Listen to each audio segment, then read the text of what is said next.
Okay, we're recording. Welcome to the Dr. Data Show. This is Eric Siegel, and for the first time, I have a co-host, the lovely Luba Gloukhova. Say hi. Hello. Luba is the co-founder, along with me, of Gooder AI and a long-term senior machine learning expert data scientist. I dare say that if my stage name is Dr. Data, then hers is misinformation. Mine is so negative. It is negative, but it's positive in that it's a funny joke. It's good. Yeah, I like jokes. And now, misinformation. Happy to be which here. is the opposite of what we're here to present to you all today. What would you like to talk about? What about the AI hype? Yes, always. I feel like that's always a good thing to talk about in this day and age. It's always a good thing Right to talk now. about. Right now. That's the best thing about all the AI hype, is that it's a really good thing to talk about. Yes, and not to take part in, right? We don't want to be. We don't want to take part. We want to eschew it. Eschew it. Yeah. And I've been doing We're that a just lot, scoff at and it. you and I chat about that a lot, eschewing it and sort of trying to take it down, put it in its place. It's a tricky thing to navigate, right? Because What is it, first and foremost? What That's is- the big question. what is AI or what is the hype? AI? Right, And what is the hype? But I think What we know what the hype is. It's Yeah. pretty much every headline you see, especially one that pertains to artificial general intelligence. But as soon as you start criticizing it, though, all of a sudden you made a lot of enemies. In it, potentially, people are kind of territorial, invested in the concept. But also, it's tricky for two other reasons, I think. This is the meta conversation before the real conversation where we actually try to do it. But I'm trying to frame it, right? I'm interested in your thought on this, the balanced, the delicate balance, and how to navigate that. The other two problems are that you come across as negative, right? It's like you're not appreciating all the awesomeness that this new technology brings, which is very something we can avoid, because I do think it's awesome and valuable. But also you're very quickly attacking a straw man. So for example, we say, well, artificial general intelligence is supposed to do anything a person can do. But that's an artificial human. Like, how soon are we going to have a computer that we can treat or enjoy the same benefits that we would from enlisting a human, and yet without paying them salary and benefits, right? You can onboard them like a human employee, let it rip. That's full autonomy. That's artificial general intelligence. Very quickly, people say, oh, well, we don't really mean that. That's not what AGI, most people don't really believe in that. So all of a sudden, they've got you, me in this case, attacking a straw man, right? And so as soon as you start to sort of criticize any element of the hype, it's very easy for the opposing argument to defend by sidestepping, saying, well, that's not what I was saying. You're Right. attacking a straw man. So there's a bunch of tricky things, and we definitely don't want to sound negative. And our intention with this episode and future episodes is to circle back to the positive, the what can you do about it, the opportunities, the value, and how to try to get things closer to what may be What's really going an on? exaggerated promise. Oh. What? Closer to? Closer to what's actually happening, what's actually going on, as Right, opposed to right. these The topically. illusions. And Yep. But on that note, that the AGI being these humanoid robots, there is a workshop at our local library coming up. Did you hear about this? No. It's what are the risks associated with having a humanoid robot inside of your home? Oh. So, There's a workshop at a the public is getting ready. Maybe we should be getting ready. So we live too. in the San Francisco Bay Area in a very sweet small town that doesn't even feel like suburbs, even though technically we very much are in the San Francisco area. So you're telling me that a local library is having an event for the general public about the dangers of putting a robot Yep. in your home. Yes. And what are they talking about? We're getting ready. Just the whatchamacallums that sweep the floor? Yes. That's what they're talking about. They're not talking No, about... no. Well, humanoid robots. Humanoid robots. So the stuff that Elon Musk company is promising. Yes. Everybody's getting ready because when it's when it comes, we want to know the risks associated. When it comes. And when are humanoid Tomorrow. robots? They're coming tomorrow. So we gotta get ready. Really? I gotta be honest, I'm a little skeptical. I'm a little skeptical as well, but there's a workshop, so So when we were just trying to figure out what straw man to try to take down today, and I mean that facetiously, we did a little Googling, and Luba and I came upon this pretty recent blog article by Sequoia Capital, the infamous venture capitalist firm, perhaps the strongest brand, the most prestigious brand among venture capitalists, and they have given their definition of AGI. So the article's name is 2026. This is AGI. Saddle up. Your dreams for 2030 just became possible for 2026. We just saved 4 years. That's terrific. So there's a bunch of issues with how people sort of... AGI, in my opinion, is sort of the epitome of AI hype. It's the whole enchilada. It's a computer that's equivalent to a human, or at least that's what the term originally meant. But Luba, how do they define AGI in this article? The ability to figure things out. That's it. So that's it? Looks like it's part of the definition. That's it.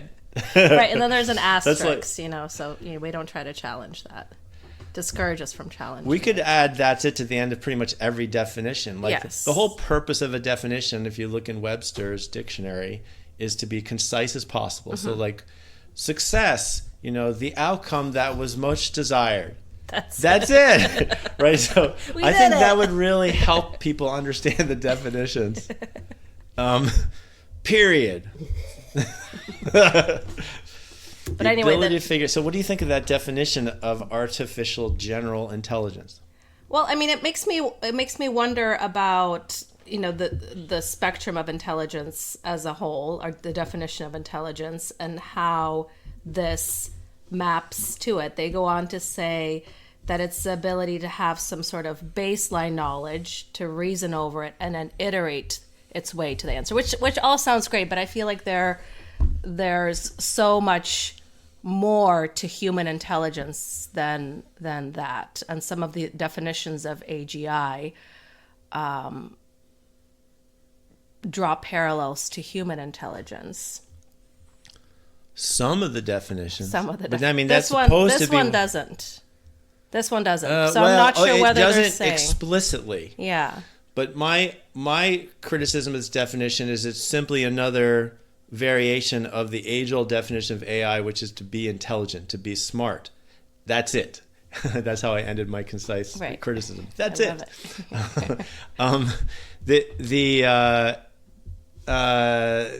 is to say, so in general, the problem with the term AI is that you're trying to ascribe the concept of intelligence to a machine, which is inherently problematic. Intelligence is nothing if not subjective, and also nothing if not specific to humans.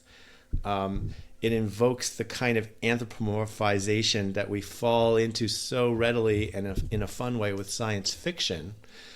But when it comes to engineering things, building something, making something, you're supposed to know what you're trying to make. And if your goal is subjective, how do you know if you've succeeded?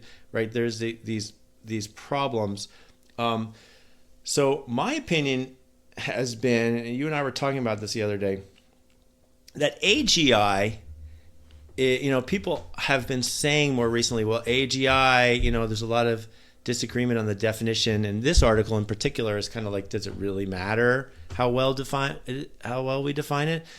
But I actually think it's the other way around. I think that AGI, if it's differentiated from AI as a concept, is well defined. That was the whole point. It's kind of a cop-out on the difficulties of defining AI, by saying, you know what, AGI is the ultimate goal. It's a virtual human. It can do anything a person can do, or maybe you constrain that a little bit. Anything information processing or anything a person could do in front of a computer typing, or you might constrain it a little bit, but generally it's meant to encompass the majority or some extremely large intractable portion of human capabilities and activities. So in that sense, it becomes virtual human. But then if you start to sort of backpedal, actually, no, it's subjective. You know it when you see it, which is another thing this article invokes, this article by Sequoia. And then all of a sudden you're in this sort of fuzzy hand waving thing, which was it's just another name for AI, because you're not differentiating from AI. You're just in this arena of subjectivity. Right. So I'll stop there. Right. This Thoughts? does seem, yeah, no, I feel like that's accurate. Their definition of AGI, once they spell out all the components, it's AI. And I mean, they put it on this timeline of specifically generative AI, saying that, the first ingredient, the knowledge, the baseline knowledge, that's 2022. The reasoning inference is 2024. And then the actual iteration, the last few weeks with Claude Code and other coding agents. Mm-hmm. So that's AI. So what part of this is actually AGI? Wait, why is it not just So, I mean, if you subscribe to because I think human knowledge, if we're again coming back to drawing parallels between human knowledge, is so much more than those 3 steps. And in fact, we don't really know exactly. What are the 3 steps? Baseline knowledge, then reasoning on top of that baseline knowledge, and then iterating its way to the answer. All very impressive, it's great. Or not, right? I mean, old school AI that I grew up in, and show my age here, right? I mean, I first got interested philosophically in AI when I was like 10. That would be like 1979, right? So all the old school AI researchers wearing tie-dye t-shirts and stuff, right? They had this idea that with introspection, we could sort of it's symbolic AI, symbolic reasoning. We can introspect or not. Either way, we come up with a smart way of getting a computer to do general reasoning. But that within that, it's very, very constrained and limited what it can do. But you can be like, hey, you're in this world of blocks, and a block can be on top of another block. And if a block has a block on top of it, it can't be moved. And you set up these rules, and within that context, you can set up a formal way of deducing, inferencing, or planning. And it's very, very brittle. It doesn't generalize very well, right? It's like kind of a nice thought experiment, and it's a cute demo, and it's fun. You program in Lisp, the programming language, which stands for lots of irritating, stupid parentheses. But you just want the listener to know that she did smile at my joke, even if you didn't hear it. So one day we'll have a video. Lisp processing is what that holds. It doesn't matter what language you're programming in, but the fact is, by definition, you would have a way to represent knowledge. It would conduct inference, aka reasoning. It would iterate, right? So the idea of something, a machine that has, quote, the ability to figure things out. Yeah, well, there probably has to be some other part of the definition about, well, how well does it figure things out? What about the generalizing part that you mentioned earlier? Generalizing beyond one specific, niche or one specific topic area, being able to apply knowledge from one area to another. Right. Well, in general, it's not, right? It's very brittle. You can get this blocks world thing going, but then all of a sudden you've got blocks which have inconsistent shapes, and it breaks, right? Well, what about where we are now? The generalizability of it. Okay, but again, if you're saying if you wanted to expand this definition, so first of all, I don't personally. You don't. You're just conjecturing. If we wanted to define AI, if you want to make it better, if you want to make this definition better, add the ability to generalize, but still, we could make a system that could handle a bunch of blocks, and then turns out could also handle blocks of a slightly different shape, right? There's always going to be some ability to generalize. It's just that that's going to be limited, and how limited is it, and how does it compare to what people can do, et cetera. But yeah, let's take that step back as far as whether we even want to define it. Let's assume for the moment that this is not a good definition of AGI, because the whole point of AGI as a distinct term from AI is to be the whole enchilada. It's anything a person could do. That's what the term originally meant. And then in fact, what we're seeing here is another failed attempt at just defining AI. Yep. But to be kind, right? Any attempt to define AI is a failed attempt to define AI. So my position is pretty strong. I don't think the term AI helps engineering or anything in science, technology, engineering, or math. I don't think it helps us understand how machines work or make machines work better. I do think it's good in science fiction, philosophy, and anthropology. But you're saying that it's just the term itself is not helpful. Right. It hurts. I mean, look, it rose by any other name, right? We use the word smartphone without grandiose expectations. That's a good point. Just to simply mean it's got a screen and it's a general purpose computer, in your hand, right? So I'm not conducting religious warfare against the term AI, but I do think that its intended purpose and the way it's generally understood is problematic, and because of that, the term hurts rather than helps. It feeds hype. But it helps in science fiction, philosophy, and anthropology. So it's fine there. I love science fiction. I love philosophical conversations. I don't have time for them, which is why we're doing this podcast, so that we can make the time and have fun with that. But anyway, my position's pretty strong. What is your position about AI as a term? I think it's fine. I'm totally fine with AI as a term. I do think it's misleading. You're fine with a misleading term? I'm fine with a misleading term. Yeah. Are you just being nice? I'm being nice. Yeah, that's sort of my default operating mode. It's okay. You're too nice to criticize like a general misleading a movement to mislead the public and business stakeholders. You're too nice. Too nice. Yeah, I don't think it's incredibly problematic in and of itself, but I feel like it's sort of, the industry has taken on a life of its own with sort of this hype monster feeding itself, and AGI and agentic and. Well, monster sounds like a criticism. I mean, are monsters good, Luba, or are they? Are oh, some monsters are good. I forgot. That's right. They're cute monsters. Tickle monsters. Yes, tickle monsters. Exactly. Yeah, that's true. I don't like being tickled, just for the record, but. And I'm not ticklish, so Right. So what are we going to do? So anyway, let's try to turn this back from criticism to sort of good stuff. I think it's fun to tease AI because it'll never be untease worthy.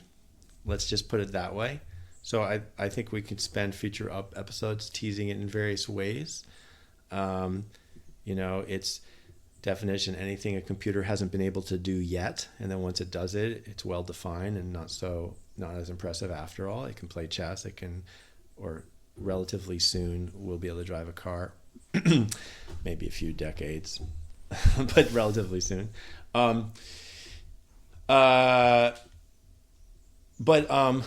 turn to what we can do about it. In general, large language models are uncanny, something I never thought I'd see in my lifetime. They're more seemingly human-like than anything we've seen from a computer. They have lots of clear, valuable applications. And yet, at the same time, the hype with the AGI concept, with the way it's going to change the world, the message on the international stage is quite overzealous. Bottom line, maybe it's as 5% as valuable as the promise, which is a lot. If it's 5% of that incredible promise. That's a lot. That's So about hundreds it's of this millions. weird cognitive dissonance, right? It's this weird whole two thoughts in your head at the same time. If you're trying to be realistic, it's amazing, and yet everyone's excitement is gone way too far and is out of control, right? They almost sound like contradictory things, but they're not, right? Maybe the excitement's multiplied by 20-fold or somewhere between 10 and 100 or something, Right. But there are ways to leverage that seemingly human-likeness of it, all sorts of ways that are valuable and that might start to move us in the direction of the hype. That's my general thesis. But before we get into more concrete ways of doing that, what do you think? Yeah, I like the idea of moving us in the direction of the hype. But how can we keep ourselves sober during that journey? Sober in contrast to elated, intoxicated. Yeah, intoxicated or with this fantasy, or fearful. Fearful, exactly. Right. Either way, we need sobriety. Yep. Because both of those are symptoms of drinking the Kool-Aid, right? Yes. Of believing the machine's going to take over. In a way, it's a Frankenstein story. It's a ghost story. It's an inanimate object comes alive. On cycle, that's my psychobabble interpretation anyway. Comes alive and starts doing your dishes. Oh, humanoid. Yeah. Yeah, I mean the humanoid thing. Oh, what should we do before we let these humanoid robots that are going to be available for a few $100s, in at least, definitely within the next 3,000 years, right? We better start planning now on the privacy concerns around that, which is like what Andrew Ng said, talking about fear of a robo-apocalypse is like worrying about overpopulation on Mars, right? Yeah. And it's true. Maybe someday we'll have a problem with overpopulation on Mars. Right. Could be a little while. Yeah. But something that I've been preaching on is to hybridize predictive AI and generative AI in order to realize at least some meaningful portion of that audacious promise of autonomy. And this is we'll plug our conference, and Luba's also presenting at the conference, which is Machine Learning Week. And it is May 5th and 6th in San Francisco. And this year's event of Machine Learning Week is called Hybrid AI. And it turns out, as I was programming the event as the program chair, that there are a good number of well-known and lesser well-known companies and organizations and senior data scientists that are very much doing that, which is sort of a surprise because I didn't know for sure that it was out there that much. But on the other hand, can you mention some of the use cases? Yeah. So exciting. Well, so one company is presenting on you've got genAI trying to automatically submit health insurance claims for a large health provider. Well, it's going to fill out the form, figure out the correct procedure and diagnostic codes and all that kind of stuff to get the health insurance claim in place. So the problem is when you start to allow generative AI to do things that humans do, it's prone to error, and the errors really matter, right? Whereas predictive AI, which is learning from data to predict in order to target marketing, fraud detection, credit scoring, predictive maintenance, and all these kinds of things, you're playing numbers games that tend to get things wrong. Now with analytics, with putting the odds, the probabilities on these on a case-by-case basis by using a machine learning model, you're playing the numbers game better. You're getting things wrong less often, and it has a great impact on the bottom line. But by definition, you tend to be the use cases of predictive AI, of machine learning models, that kind of enterprise machine learning, predictive analytics, tend to be much more forgiving of errors. So you're just playing these numbers games better, and it can be autonomous. Whereas the kinds of things you want to use this seemingly human-like type of machine learning technology known as generative AI and multimodal large language models are the things that people do currently and are much less forgiving of error. So, okay, in that particular example I was just describing, the thing's going to complete the health insurance claim form, but before you then go and submit it to an insurance company, you want a safeguard. You want something to catch if it got something wrong. So now that you're hybridizing that generative AI system with a very straightforward use case of predictive AI that calculates and puts a risk score, flags those cases most likely in this case to fail in the sense of being denied by the health insurance company, so that the most risky cases can then be investigated by a human to consider making a change before that submission goes through. And that's the same pattern that can apply for so many generative AI projects. Take a customer service agent that's supposed to be directly and automatically, autonomously interacting with the general public, right? And with lay people at large, with consumers at large, has all sorts of potentials to do things terribly wrong. Not just hallucination, if you want to use that word to describe it, saying something factually inaccurate, but also doing ethically problematic things, saying things that are bad or offensive, missing the goal of the human and leaving the human thinking their goal is fulfilled when it hasn't been, providing access to sensitive information that's supposed to be safeguarded correctly depending on the individual consumer, conducting transactions that could be expensive and have other consequences automatically, like all these things that could go wrong. If it's wrong 5% of the time, that could mean the whole system is not viable, right? It's just too risky. It's too many problems. You can't deploy it. You can't launch it. And therefore it will not realize any value. So that's it's very easy to define a generative AI project that is, the scope is too big in that respect. It's very easy to kind of have scope creep or have your ambition and optimism about the technology is capable of doing. And all of a sudden you've got this project that's so impressive, right? And clearly an amazing demo. And the idea that it's correct 95 or not problematic and correct 95% of the time is so unprecedented, and we couldn't even have imagined it a few years ago.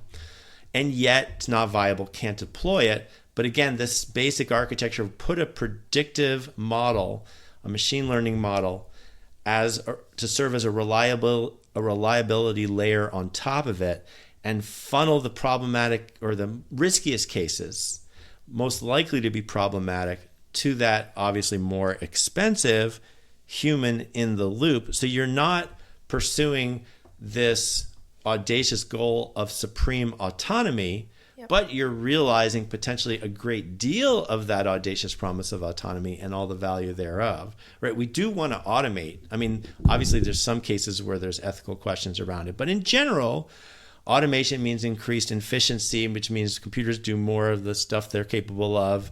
That relegates us to stuff that's potentially more challenging or interesting or particularly human in some way. But that's the purpose of building any kind of machine, computer or otherwise, is to automate something that you'd otherwise have to have a person or an animal do, right? So we're doing that. We're trying to push the frontier of that. So that's my speech on the idea of hybridizing predictive AI, generative AI together. I believe it's inevitable. I think it's our one main hope of addressing the current reliability, the crippling reliability problem and challenge that large language models have in the context of a system that's meant to really be autonomous, depending on the nature of the project. And it really turns out very much that that's the kind of stuff that's it's already being done. Yeah, it's already being done by leaders in the industry. And what comes to mind is that this is really the most sober way to continue on our journey towards AGI. Yeah, I'm glad you brought that word sobriety in there again, because instead of the intoxicating, it is intoxicating. It's exciting to think about. Well, but it's overly intoxicating to believe the hype in the sense of supreme autonomy, that these machines are just going to really take over and take on wholesale human roles.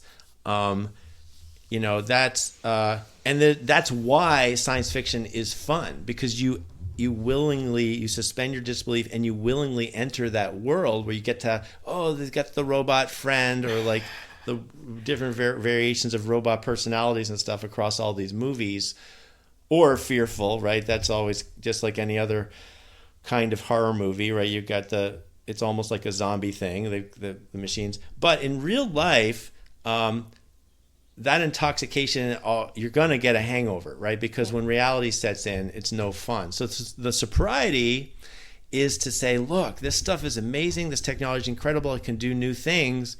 But let's not believe it's going to reach general human level capability, that it's a virtual human. Instead, let's believe that it can do a good portion of what we do.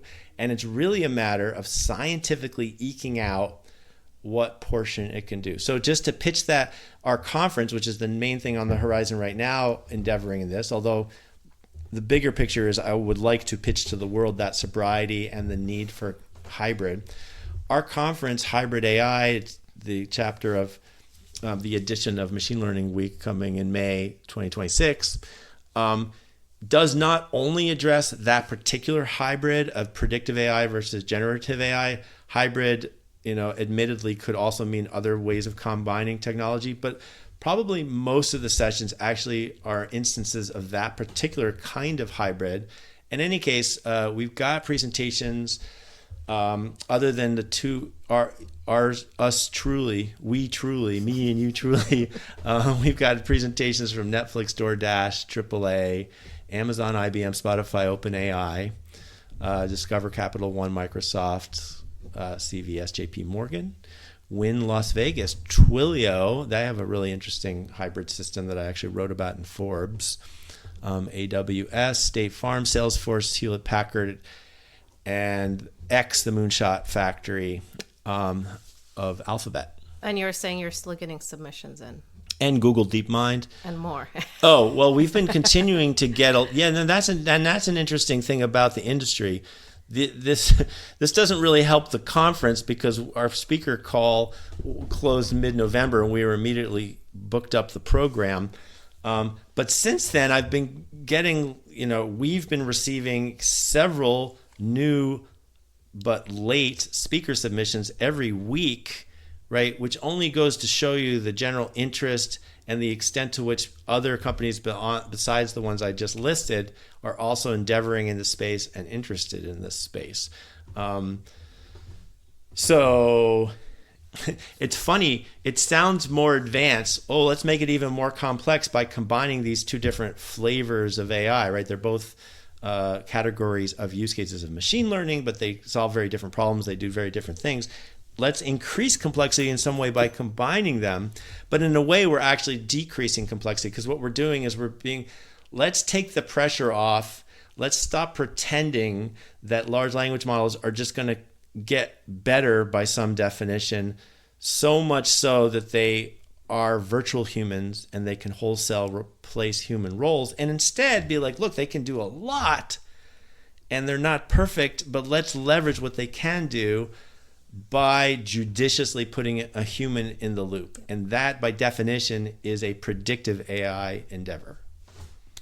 Oh, you're clapping.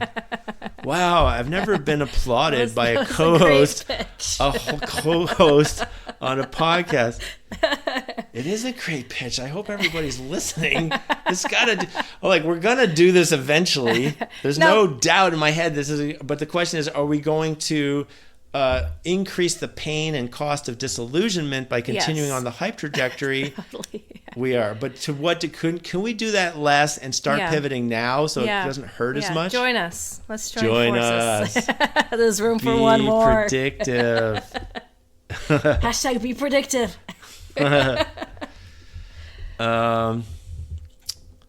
So I think we're ready to wrap up.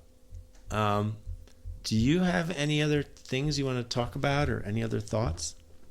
Oh, I am kind of excited to see where the Square, Jack Dorsey, laying off half his company in light of it being AI driven.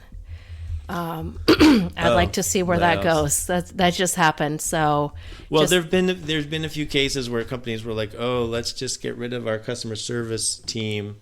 yeah, And but then this they is had half to the They company. had to rehire them later. I know. Yeah, so I'm excited to see Them how fail. You're excited to see them fail, eat crow, backpedal, admit defeat. No, Well, we'll see. so, see. I but don't the know. context, but since you brought that up, I would say that the context of this idea that college grads can't get a job because AI is doing it for them, and that in general, lots of these layoffs are due to AI, and the fact that that narrative is entirely misleading. And I see a lot of press making this point, but the much louder press and the much more prevalent narrative that's been spoon-fed to the public in one way or another, I believe, is entirely misleading. The idea that we're having layoffs because computers are taking over those jobs. That's exactly what. Yeah. And what in they're fact, claiming. most of the layoffs, the vast majority, are economic in nature, like any other historic massive layoffs, right? Including because there was overhiring during the pandemic. Yeah.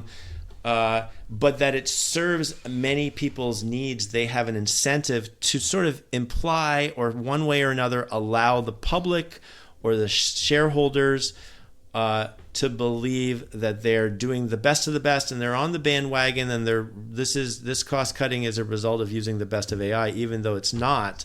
Everyone wants to appear to be extremely advanced in that way, and that the cost cutting is so adept in that way.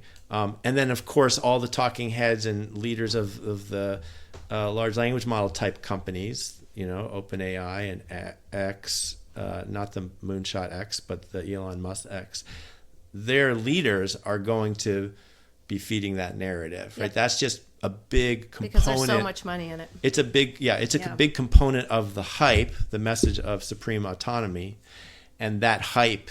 There's incredible financial incentives, right?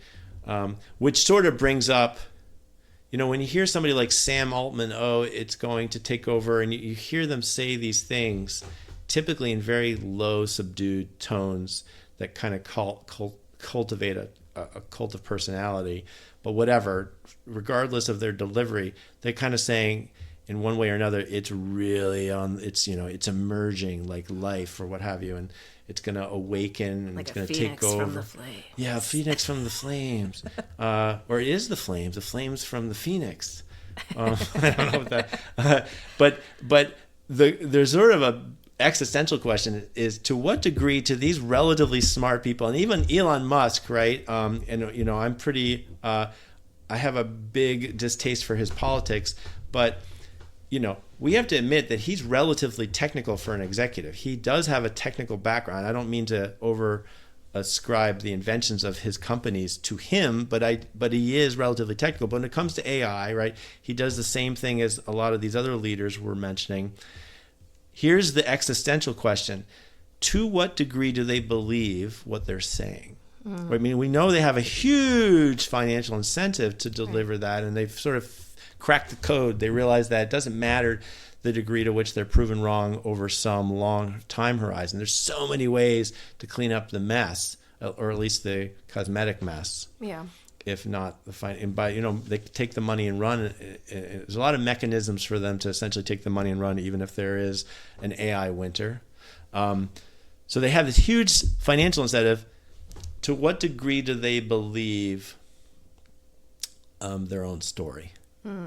As opposed to just... I mean, when you hear them or see them or read that they say one of these things, we got AGI this year or next year, or those kinds of things, does it strike you as they're entirely disingenuous, or they're somewhere on the spectrum between disingenuous and self-eluding, or I don't know. I think there's a spectrum. And I think once they travel down it for long enough, it sort of becomes a self-fulfilling cycle of, this is what is profitable.